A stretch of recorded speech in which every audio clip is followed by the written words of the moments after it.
नमस्ते, मी doctor Sharad Deshmukh, gastroenterologist आणि liver specialist, Medilive multispeciality hospital, Dwarka, Nashik.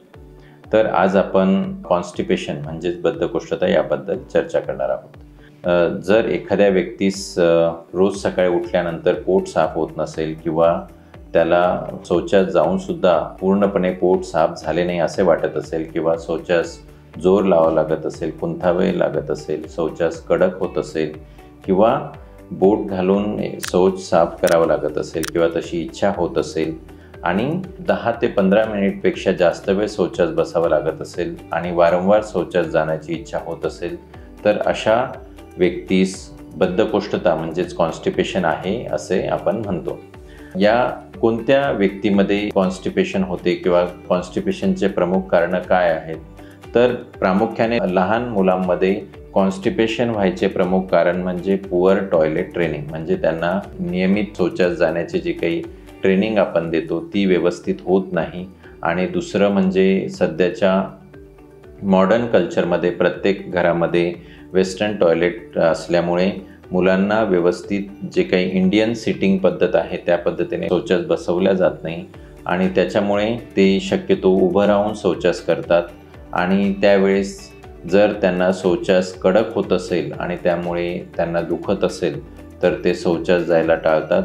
त्यामुळे लहान मुलांमध्ये हे प्रमुख कारण असतं की पुअर टॉयलेट ट्रेनिंग, म्हणजे त्यांची टॉयलेट ट्रेनिंग व्यवस्थित झाली नसल्यामुळे त्यांना कॉन्स्टिपेशन होतं.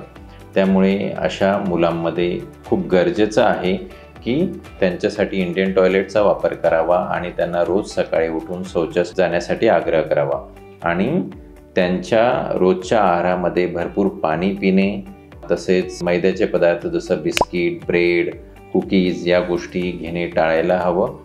आणि या व्यतिरिक्त जे काही वयस्कर व्यक्ती आहेत किंवा अडल्ट्स आहेत त्यांच्यामध्ये कॉन्स्टिपेशनचं मुख्य कारण असतं प्रायमरी कॉन्स्टिपेशन, म्हणजेच ज्याच्यामध्ये काही त्यांना आजार नसतो, आणि सेकंडरी कॉन्स्टिपेशन म्हणजे काही आजारामुळे किंवा काही मेडिसिन्समुळे त्यांना कॉन्स्टिपेशन होतं. तर प्रायमरी कॉन्स्टिपेशनमध्ये 3 प्रकार येतात. त्याच्यामध्ये असतं नॉर्मल मोटिलिटी कॉन्स्टिपेशन, म्हणजेच तुमच्या आतड्यांची हालचाल व्यवस्थित असते तरीसुद्धा त्यांना बद्धकोष्ठता आहे असे वाटतं.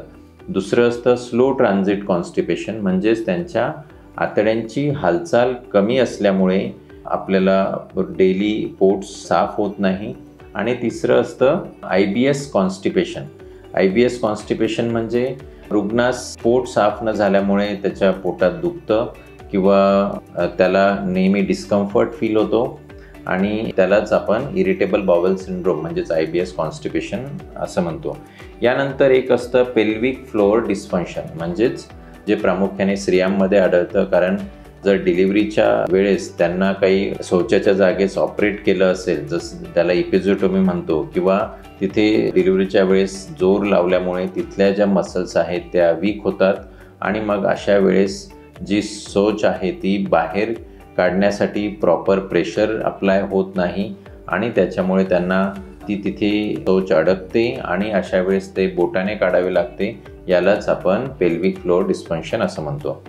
या व्यतिरिक्त प्रामुख्याने वृद्ध व्यक्तींमध्ये, वयस्कर व्यक्तींमध्ये सेकंडरी कॉन्स्टिपेशन असतं, जे जर तुमच्या आतड्यांमध्ये काही अल्सर असतील किंवा गाठ असेल किंवा तुम्हाला आतड्यांचा कॅन्सर असेल, ट्युबरक्युलोसिस असेल, यामुळे सुद्धा कॉन्स्टिपेशन होऊ शकतं. काही मेडिकल कंडिशन्स आहेत जसं हायपोथायरॉईड किंवा डायबिटीज, आणि तुम्हाला जर पॅरालिसिसचा आजार असेल, स्पायनल कॉर्डचा आजार असेल, पार्किन्सनिझम असेल किंवा तुम्ही काही रेग्युलर मेडिसिन्स घेत असाल जसं डायबिटीसच्या काही गोळ्या, परत ब्लड प्रेशरच्या मेडिसिन्स, कॅल्शियमच्या मेडिसिन्स, रक्तवाढीच्या गोळ्या, यामुळे सुद्धा बद्धकोष्ठता होते. तर काही अलार्मिंग लक्षणंसुद्धा असतात. काही व्यक्तींमध्ये कडक शौचास झाल्यामुळे शौचामधनं रक्त जातं आणि बरेच दिवस शौच साफ न झाल्यामुळे पोट फुगतं, त्यांना अस्वस्थता होते, झोप लागत नाही, ते डिप्रेशनमध्ये जातात. आणि जर काही व्यक्तींमध्ये शौच जमा होऊन त्याचा खडा होतो, ते कडक होतं आणि ते काढायला शौचाच्या वेळेस त्यांना खूप त्रास होतो.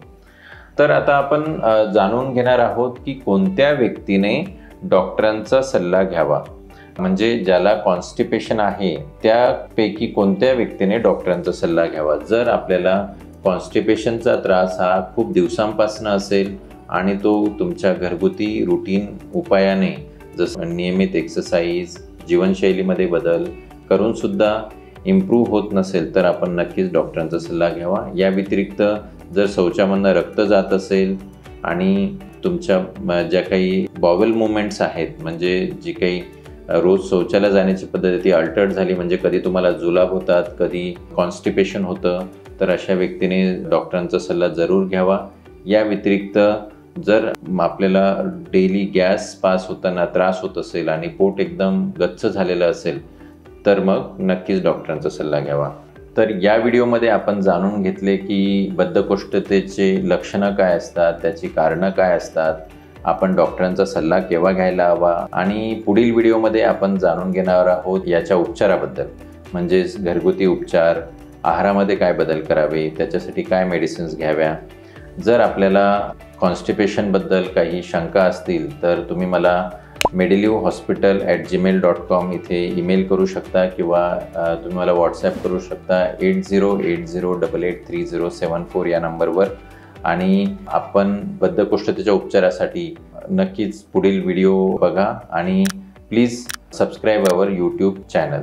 धन्यवाद.